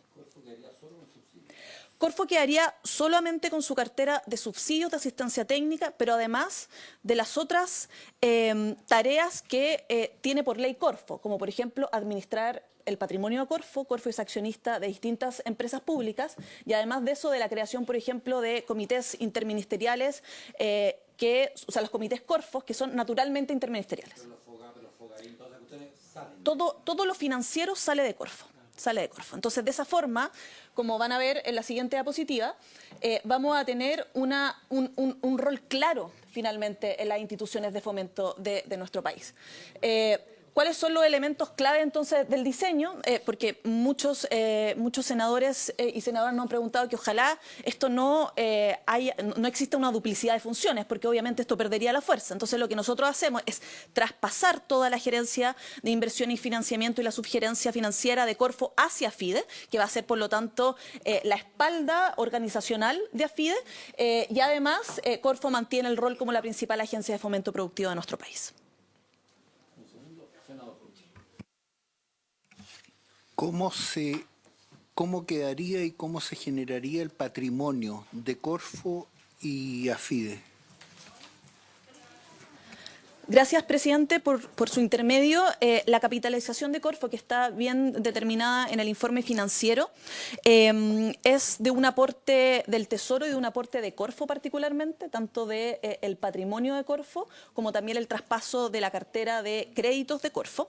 El aporte de Corfo es de cerca de 485 millones de dólares y el aporte del fisco es de 4.9 millones de dólares. Eso es finalmente lo que está establecido por ley como el aporte de capital que se para constituir la sociedad anónima, y finalmente eso se le acompaña del traspaso de la cartera. Y los plazos para la capitalización son bien amplios, son de 7 años, pero se establece que finalmente el aporte de Corfo se pueda enterar en los primeros 18 meses, de forma tal de que AFIDE pueda dar una solución de continuidad de aquellos programas de Corfo que efectivamente necesitan tener esta continuidad. Actualmente el gobierno requiriera otros 3.000 millones de dólares, ¿recurriría a Corfo o recurriría a AFIDE? Presidente, por su intermedio, una muy buena pregunta, hemos estado explorando esto, más adelante vamos a ver esto en detalle, pero una de las ventajas de poder tener una sociedad anónima que tiene regulación prudencial y que está fiscalizada por la CMF, es que los retiros de capital no son discrecionales por parte del Ejecutivo, sino que requieren una autorización por parte de la CMF. La AFIDE va a tener una regulación que le va a exigir un patrimonio estable como patrimonio inamovible de la sociedad para poder actuar de acuerdo a lo que le mandata la ley. Y por lo tanto, hoy día la regla que nosotros le vamos a aplicar en materia de supervisión es mucho más estricta para poder efectivamente hacer algún retiro, y también, algo que me imagino que puede ser de su interés, es que cualquier adición al patrimonio, al capital, perdón, es materia de ley también. O sea, efectivamente, si es que se le quiere capitalizar en el futuro con mayor, es algo que tiene que pasar por el Congreso. Entonces, quizás cuando pasemos a la parte de regulación financiera va a quedar un poco más claro cuáles van a ser efectivamente los límites que tiene AFIDE y en particular su directorio para poder hacer la gestión financiera de esta sociedad. Quizás lo vamos a ver en detalle después, pero me imagino que hacia allá va la pregunta del senador Kuchel. Si es una sociedad anónima supervisada por la CMF, debería tener las reglas de cualquier sociedad anónima, de decir, reparte utilidades mínimas al controlador, que en este caso será, no sé si la Corfo, el Estado, no sé quién es, estaría obligado a repartir 30% a menos que cuente con la unanimidad de los accionistas de hacer algo distinto. Y en términos de utilidades se va acumulando, por lo tanto, si hay que repartir al mínimo, el 70%, el 70%, el 70%, el 70%, que va quedando no en cuenta de capital, pero sí en cuenta de patrimonio, como utilidades retenidas. Entonces, no sé si es el momento, no sé si eso es exactamente lo que quería preguntar el senador Kuchel, pero después podríamos profundizar ese tema, por favor. Bueno, es que yo estoy contaminado por lo que pasó con el retiro de los 3.000 millones de Corfo. Entonces pregunto si los aportes y los retiros van a pasar por el Congreso o solamente los aportes. Porque el caso de los 3.000 millones que se retiraron de Corfo no pasaron por el Congreso. Es que en este caso no se puede retirar el capital. Por ley. Ese es el gran cambio de Corfo a AFIDE. ¿Y cómo va a quedar Corfo? ¿En Corfo se va a poder seguir haciendo? Sigue siendo un servicio público como lo es actualmente, exactamente. ¿Y se va a poder seguir retirando 3.000 millones eventualmente sin si que pasen tiene por el patrimonio por esa cantidad, por supuesto. Pero es una situación completamente ajena a este proyecto de ley.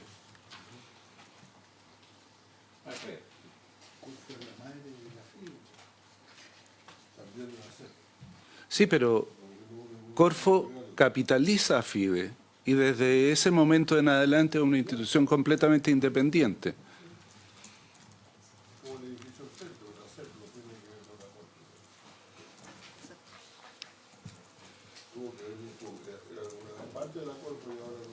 Claro.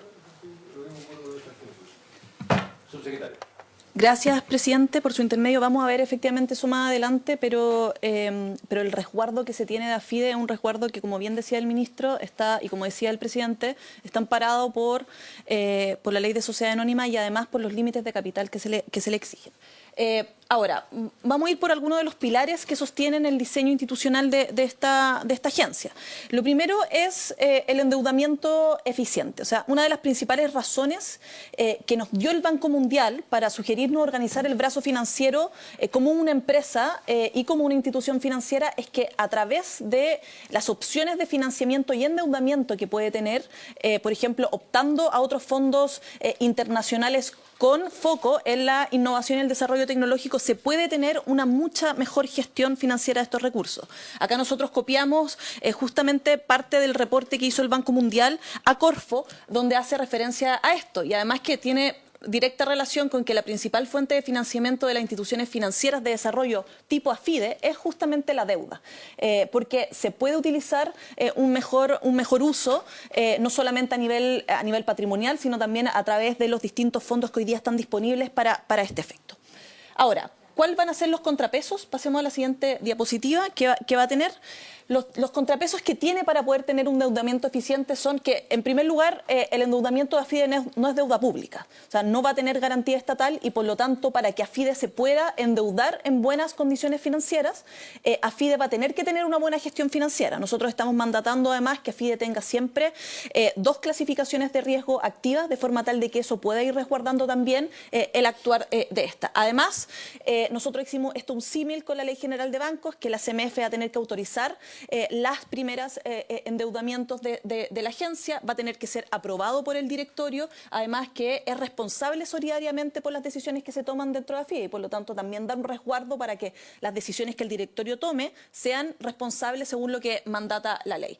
Además va a tener un estándar de empresa bancaria, nosotros le aplicamos los 3 pilares de Basilea III con ciertas modificaciones que conversamos con la CMF, modificaciones tales como, dado que AFIDE no va a captar recursos del público, nosotros no necesitamos, como en el caso de los bancos, el tener un buffer contracíclico y por lo tanto eso, por ejemplo, se le eliminó de la Ley General de Bancos, pero todo lo que le es aplicable, dado que AFIDE no es una institución que capta recursos del público, se le está aplicando. Y además, si AFIDE incurre en alguna de las causales incorporadas de la ley, CMF puede llamar también a que se pueda regularizar tempranamente de acuerdo a lo que establece la Ley General de Bancos. Senador.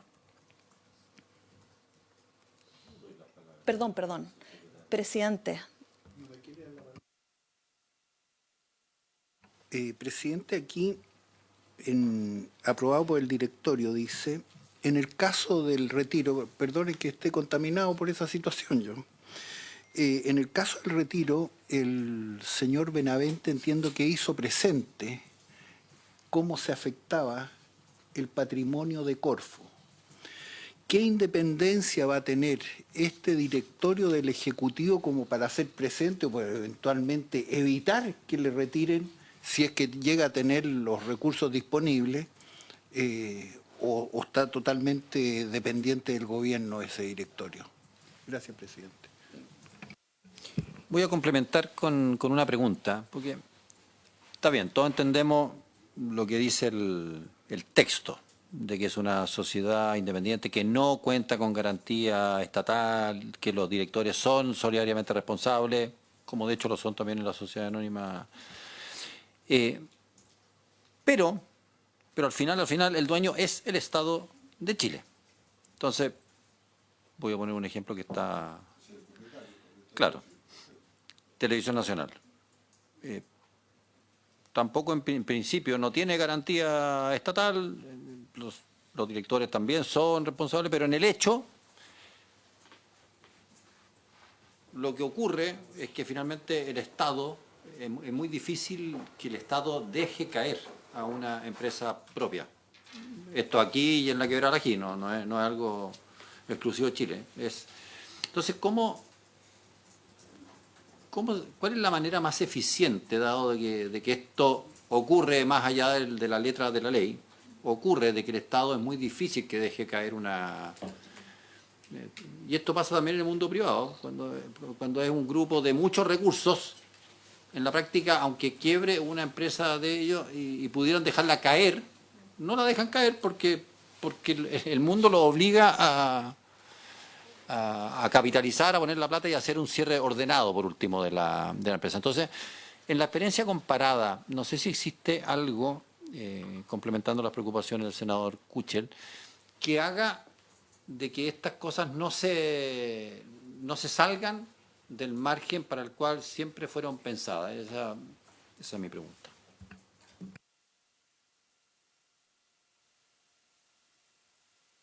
Gracias, presidente. Partiendo por la pregunta del senador, como vamos a ver más adelante, y quizás por el tiempo me puedo ir también adelantando la presentación respondiendo sus preguntas. El directorio que nosotros estamos estableciendo, y mayormente el gobierno corporativo, es un directorio que tiene que resguardar dos cosas, según la experiencia también comparada. Uno, que sea mayormente técnico y por lo tanto independiente del ciclo político, porque finalmente los objetivos que va a perseguir AFIDE son objetivos de largo plazo y por lo tanto necesitamos que exista una consecución entre estas miradas y además que se pueda renovar por parcialidades justamente para poder asegurar este hilo conductor en la política. El gobierno corporativo, el directorio, perdón, va a estar conformado por 5 directores, 2 de ellos son nombrados por el presidente vía terna que va a estar propuesta por el Ministerio de Hacienda y por Corfo, y el resto, los siguientes 3 directores también van a estar nombrados por el presidente, pero vía terna que viene del sistema ADP. Y finalmente este directorio va a estar modificado por parcialidades. Nosotros sabemos, porque fue discutido también en el primer trámite, que esto puede tener mejoras justamente para poder asegurar la independencia del directorio, manteniendo también un anclaje con el gobierno de turno, en tanto estas políticas tienen que estar también coordinadas, por supuesto, con las políticas de fomento. Sabemos que esta comisión además ha visto otros órganos que se ha creado recientemente y que puede tener finalmente una mejor fórmula para poder hacerlo, pero en eso nosotros estamos totalmente disponibles para poder hacer respetar que finalmente el directorio sea un directorio independiente, especializado y que pueda respetar el mandato que le otorga la ley. Ahora, yendo a la pregunta que hace el presidente, yo creo que acá es relevante, y a propósito también de la experiencia comparada, es que el Banco Mundial es bien claro en decir que la regulación que tienen que tener estas instituciones se tiene que parecer lo más posible a la regulación bancaria. ¿Y por qué menciono esto? Porque el principal contrapeso de AFIDE es la regulación financiera que se le establece. O sea, a diferencia de empresas no financieras, como es el caso de TVN, como puede ser el caso de Codelco, cualquier empresa, ya sea pública o no pública, el rol de la deuda tiene un rol finalmente para poder ya sea ampliar sus inversiones o para poder ir cerrando brechas de actividad que han tenido en periodos anteriores. El rol de la deuda en una institución financiera es distinto, o sea, es casi como la materia prima para poder tener una actuación buena. Y por lo mismo es que la regulación financiera le pone muchos más controles antes de que pueda existir una necesaria o no necesaria aumento de capital. Y en ese caso, nosotros estamos regulando a través del Pilar 1, aplicándole el Pilar 1 de Basilea, la relación entre activos y patrimonio de AFIDE. Entonces, se establece que AFIDE tiene que tener un capital mínimo que actúa como base de liquidez inamovible de 800.000 UF. Además, se exige mantener entre un 10.5 y un 13.5 de patrimonio efectivo, y la CMF va a poder establecer otras reglas, finalmente, por ejemplo, si es que aumenta la participación de activos en el mercado, de AFIDE en el mercado financiero, que aumente cuáles van a ser los controles financieros que esto tenga. Entonces, si es que en algún momento AFIDE empieza a tener, por ejemplo, una actuación que empieza a limitar más el espacio de activos y patrimonio, lo primero que ocurre es que la CMF activa toda la regulación temprana antes que incluso se pueda exigir o pedir a los accionistas aumentar el patrimonio. Por lo mismo, la regulación financiera que nosotros le estamos entregando es una regulación que impide que exista una actuación patrimonial distinta de la que la ley le mandata hacer. Y eso, a propósito de las recomendaciones del Banco Mundial y lo que hemos conversado con la CMF, permite que AFIDE tenga efectivamente una actuación financiera muy sólida de acuerdo a lo que va a estar actuando por su objeto que nosotros estamos mandatándole a través de la ley. Una pregunta, Javiera, para entendimiento de todo. Uno tiende, quizás equivocadamente, a pensar de que AFIDE se va a dedicar a las startups. Y más pienso que no es así, que en realidad apunta a empresas que existen, que tienen un cierto nivel de consolidación, es decir, que tienen venta, que tienen empleados y que, ¿cuál es su objetivo? Decir, ¿saben qué? Yo me dedico, voy a decir cualquier tontera, pero tengo hornos de cierta tecnología para producir no sé qué cosa, y en realidad si es que yo ocupara los hornos nuevos que se fabrican en Francia, que requieren una inversión que yo no tengo y que requiere un tiempo largo, bueno, es para eso. Es decir, AFIDE haría financiamiento para mejorar la productividad en tecnología a empresas existentes y que por lo mismo es muy probable que puedan dar garantías. No es para el invento de una fintech que no tiene ningún día de facturación ni nada, son objetivos distintos. Entonces sería bueno aclarar ese punto porque recibo todo tipo de mensajes de el riesgo y por la vía de colocaciones hiperriesgosas, naturalmente que el patrimonio se puede perder entero. Pero este es un instrumento distinto, entonces sería muy bueno aclarar exactamente cuál es el objetivo de AFIDE. Muchas gracias, presidente. Una muy buena pregunta. Justamente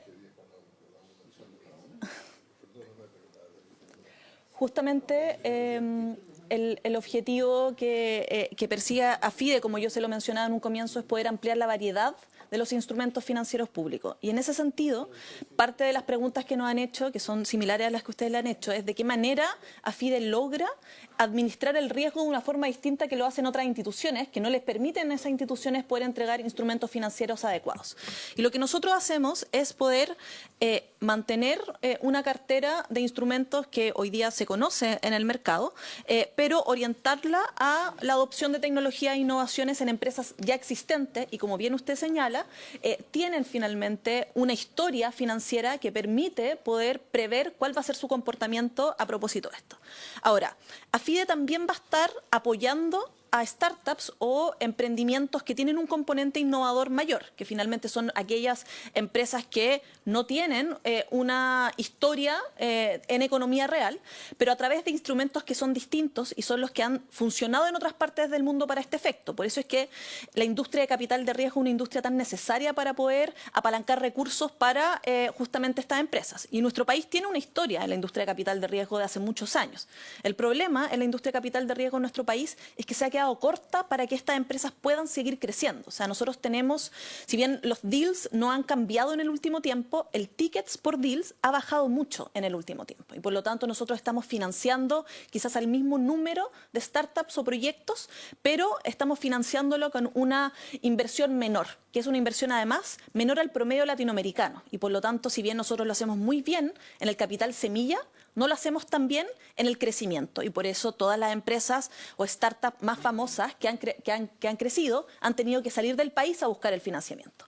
¿Cómo se soluciona esto? Gestando, por ejemplo, un fondo de fondos de capital de riesgo que tiene la gracia de que puede administrar el riesgo de una forma distinta a través de tener un fondo de fondos que tiene distintos inversionistas aguas arriba, donde va a estar AFIDE, pero donde van a estar también la banca multilateral, inversionistas institucionales, como por ejemplo compañías de seguro o AFPs, y aguas abajo este fondo invierte en distintos fondos de inversión que a su vez invierten en otros fondos de inversión o en startups.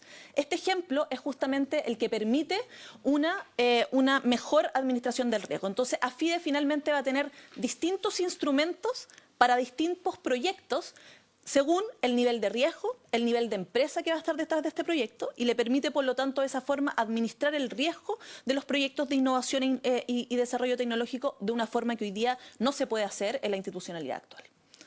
Entonces, y nunca solo con fondos propios. Y nunca solo con fondos propios, es muy importante lo que dice el ministro, cada instrumento que tiene AFIDE lo ejecuta junto con el banco privado. Eso es algo que también quedó establecido a propósito.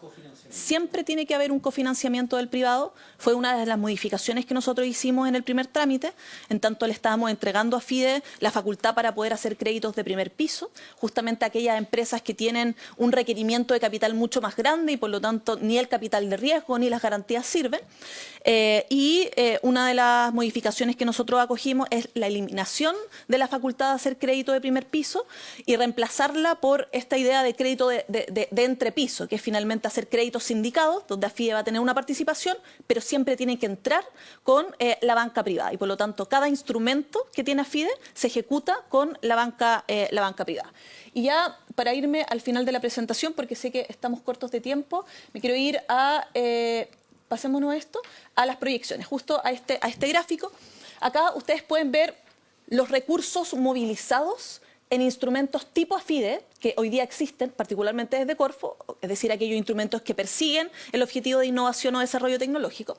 En la barra roja, ustedes ven que Corfo moviliza año a año cerca de 2.000 millones de dólares con instrumentos tipo AFIDE, y nosotros ya desde el segundo año en implementación, justamente por lo que bien decía el ministro, y que nosotros vamos a utilizar al sector financiero, a la banca privada, para poder avanzar en los propósitos que tiene AFIDE, vamos a estar más que duplicando los recursos movilizados en nuestro país en inversiones en desarrollo tecnológico e innovación, lo que da cuenta de un cambio sustantivo y que en nuestro país no se ha visto y que tributa directamente a cómo partimos con esta presentación, que finalmente a uno de los motores del crecimiento de la productividad en nuestro país. Muchas gracias, presidente.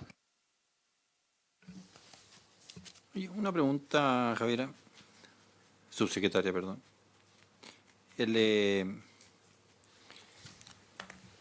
Hasta ahora Corfo ha hecho su labor de garantía y de fomento.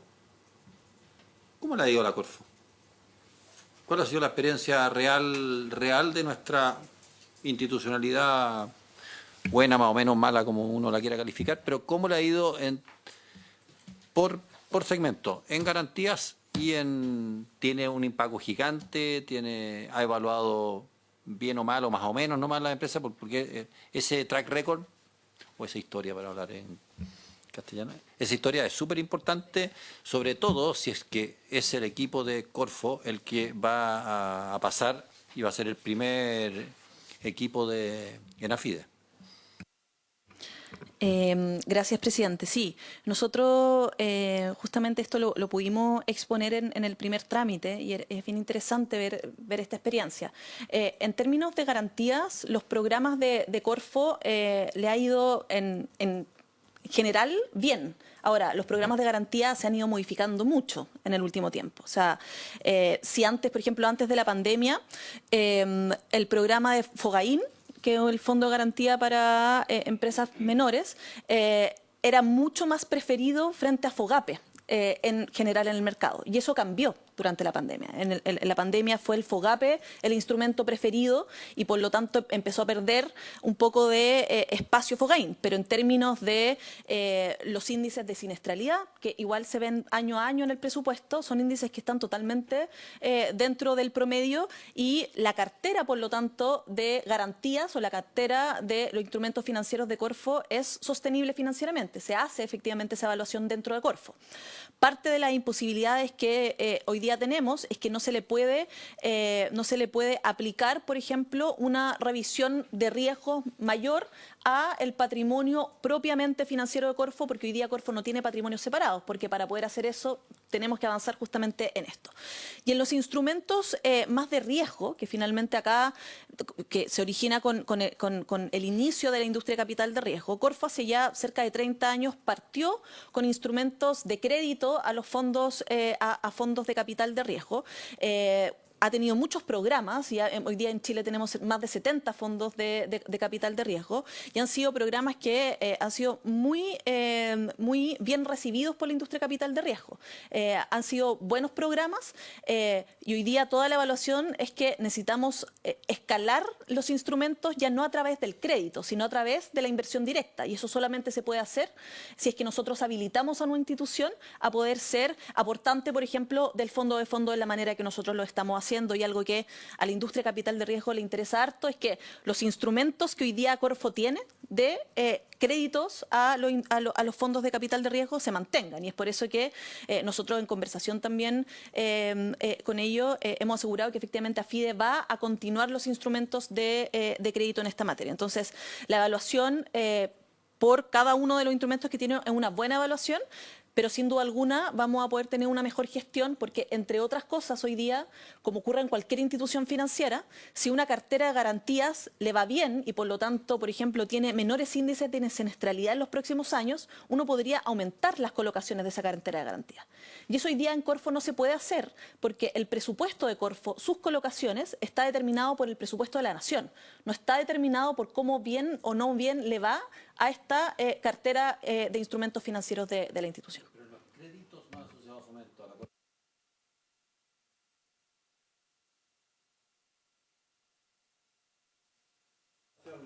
Podemos presentarla desagregadamente. En general, Corfo tiene una cartera de garantías que es más relevante que la cartera de crédito, al menos en el último tiempo.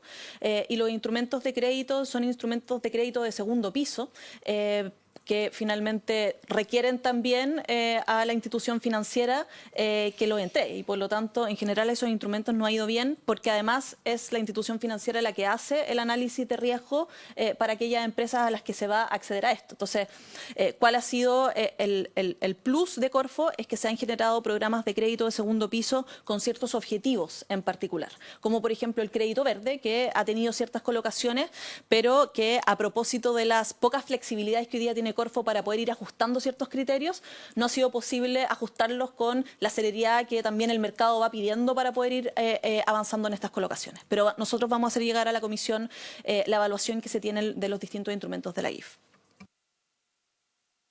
Gracias, presidente. Quiero consultar cuáles son los agentes o instituciones nacionales, internacionales, multinacionales con los que se va a relacionar y los instrumentos que van a utilizar en cada caso y si hay diferencia y si se va a incorporar eventualmente otro agente internacional que desconozca. No sé, voy a mencionar algo, el Banco Andino de Fomento o Corporación Andina de Fomento, qué sé yo, no sé, por ejemplo.